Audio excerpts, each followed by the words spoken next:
It can be really hard to find good manga, and it's because of the people who make them. Pirating manga is a major issue, and you should really never do it. But sometimes you don't have a choice. Mangadex is one of the biggest sources of fan translations, but was recently hit by a record-breaking wave of copyright claims, losing over 1,000 titles. What sucks is that many of these were manga that did not have official translations. This recent takedown is just another example of why manga readers have always had a certain feeling of antagonism against manga publishers. While manga has made improvements in accessibility, it's still an industry that's almost impossible to read or even talk about unless you live in Japan. That's why in this video, I'd like to share a brief history of manga pirating, discuss why it's different from pirating other things like movies or video games, and explain why this is something that even the biggest manga supporters feel strongly about. So first, let's talk about why manga is especially frustrating, because piracy isn't a new issue. People have been stealing cable and pirating video games forever. So if you're only a casual fan, you might be wondering why this is such a big deal. Well, like anything else, one of the obvious issues is that piracy hurts the creators. That much is always true, but it's more complicated when it comes to manga. See, manga is pretty mainstream now. Well, anime is mainstream. Manga is pretty popular at bookstores, but I don't know if it's actually mainstream.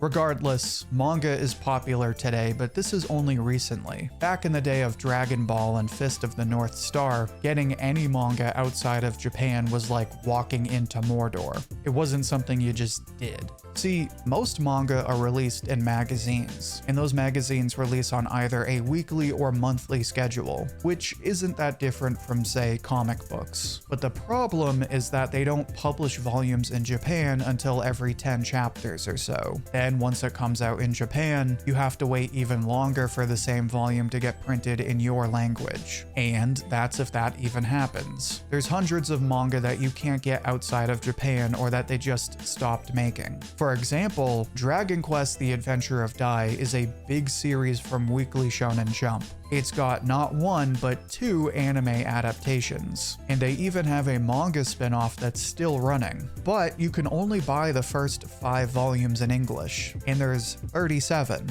If you're a huge fan of the series like I am, you were like, wait a minute, how come they stopped making this? And the answer is, there isn't one. They started printing English volumes during the new anime, and then they just stopped. And what's even worse is they stopped translating the manga entirely. When it comes to manga, you can either buy the volumes physically, or you can pay a subscription and read whatever you want online. So recently I was like, you know what, let me give Dragon Quest a look online. And it's the same problem. You can only read the first 5 volumes. Obviously, one theory is that people weren't buying enough volumes, so they stopped making them, but it's not really a good reason for not making it available online. Even if you don't sell the manga, you can still translate it and make it available digitally with the subscription, but they never did. That's why if you want to read this manga, you literally do not have any other choice but to use fan translations. And all it does is hurt the manga creators and the people who want to read their manga. But before I say why that is, make sure to join the channel if you're enjoying the video. You get custom badges and emojis for our weekly live streams, and you can even pick which series I cover next. Now, I do want to play a bit of devil's advocate, because as much as I hate situations like Dragon Quest, this kind of thing is less of a problem in 2025. For the most part, all of the current manga have new chapters released digitally as well as physically. For example, Black Lagoon has been around forever, so you would expect it to be hard to find, but you can go right on Viz and read the new chapters. I should point out that this is only for Viz, which only works for Shueisha and Shogakukan. Kodansha has their own app, but it sucks. Instead of just letting you pay a subscription, you have to earn tickets. It's a whole thing, and it's painfully confusing. I wish they would just change it, but Lord knows when that will ever happen. Anyway, because new manga are more available online, you might be inclined to think that pirating is kind of outdated. But the problem is that this is only the case for new manga. Like I pointed out with Dragon Quest, these companies aren't translating every single single series they own. So if you want to read Bobobo, it's impossible. They only made so much of the manga in English back in the day, and you can't even read it on the official website. The same is true for Zatchbell, which ran into major legal issues but still has a bunch of volumes in English. And even a series like JoJo is only just getting official translations. Now, this is where I have to play devil's advocate again, because in the defense of publishers, legal problems can get in the way. Part of the reason you can't get Zatchbell is because Shogakukan lost the license when they got sued by the creator, so they sort of needed to stop making the manga. And in JoJo's case, it does take a bit longer because they have to avoid the legal troubles that come with referencing so many bands and albums. And as much as capitalism isn't very sexy in 2025, it's also worth mentioning that these are businesses. If they're not making a return on volumes, then in their defense, it's not worth it to print a series that's not selling if it means they're gonna ruin their company. And readers would probably be a lot more sympathetic for these companies, but the problem is that they like to lock these IPs in vaults. In case you aren't aware, Japan just doesn't have fair use laws. Not, oh man, these guys are strict. The government of Japan simply doesn't recognize the right to borrow someone else's property for parody or entertainment. That's why Pokemon sued Palworld, and that's why you see so many content creators lose their channels if they show a single frame or panel of One Piece. And I bring this up because part of the problem is the nature of corporations in general. Japan isn't the only place where companies don't continue a series because it isn't selling and refuse to share the IP simply because it's their property. But what makes manga worse than a lot of other things is how it's enforced. So like, if you want to watch, say, Final Fantasy on Twitch, no problem. Square Enix isn't going to sue everyone who streams Final Fantasy because viewers still need to buy the game to play it for themselves. But the nature of manga, and anime for that matter, means that you only need to see it to get the full value. Because of that, manga companies have a notorious reputation for enforcing their copyrights. It's so bad that even though I cover dozens of manga in my live streams, I never show them because I could lose my entire channel in one night. In fact, it's so bad, there was actually a time where tons of accounts on Twitter got claims against them simply for sharing screenshots of new One Piece chapters. So as much as I love manga, being a manga fan sucks because in a lot of cases, you can't legally read a manga unless it's making a certain amount of sales, and then you're treated like a criminal for trying to support that series simply because you didn't get it from the official source. And that's why we have situations like mangadex, a website that had translations for tons of manga you couldn't get anywhere else, and now they just lost over 1,000 manga. And in defense of manga readers, we're not the ones to blame here. Sure, a lot of these scan sites don't care about fans and just want to make money. One person wanted to post scans for Kagurabachi, and in a pleasant surprise, most of Twitter shut them down right away.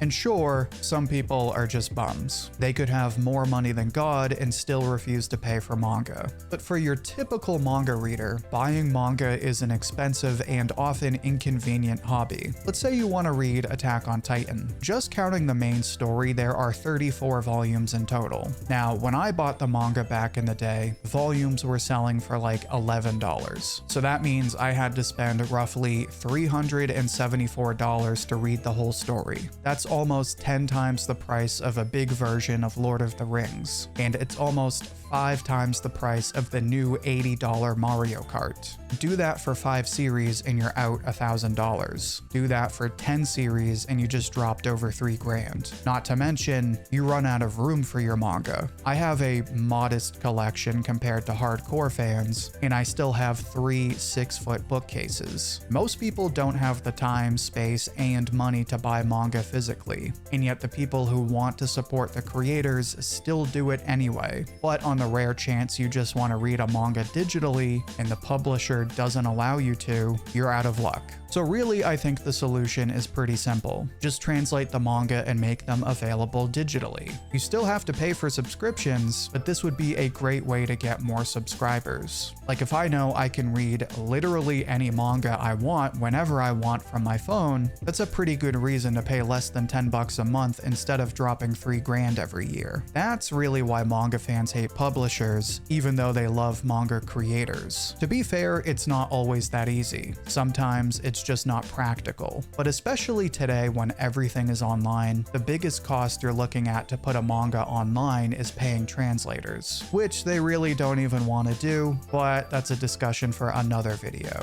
And to make matters worse, they treat you like a criminal for reading the series they don't offer. Now, I wish this was one of those cases where I could say it gets better, but I'm not so sure. Like I said before, companies are getting better now that everything is online. You can even read a lot of manga for free on Manga Plus, but this is still a work in progress. Unless it's Shonen Jump, you're kidding yourself if you think you can just pay a subscription and read whatever you want. Kodansha's app is ridiculous and I don't see any sign of them changing it. But even then, part of the problem is just corporations. Like, as much as manga is the worst case, this is a common issue in the age of streaming in general. If you're like me and you grew up with Symbiotic Titan, none of the streaming sites have it right now. Your only option is to buy it on Apple TV for $15. And God forbid I watch a Celtics game on ESPN, because ESPN Plus requires you to connect to a cable provider even though you only got ESPN Plus because you wanted to get rid of cable. TLDR, corporations are annoying. There's a lot of amazing companies out there, but a lot of them just don't care. And when it comes to manga, that means you're at the mercy of publishers. Things are better than they were in the past, and the options you have now are actually pretty good, but this painful history of enforcement and hoarding is why manga fans will always have trouble supporting manga companies. But maybe I'm wrong.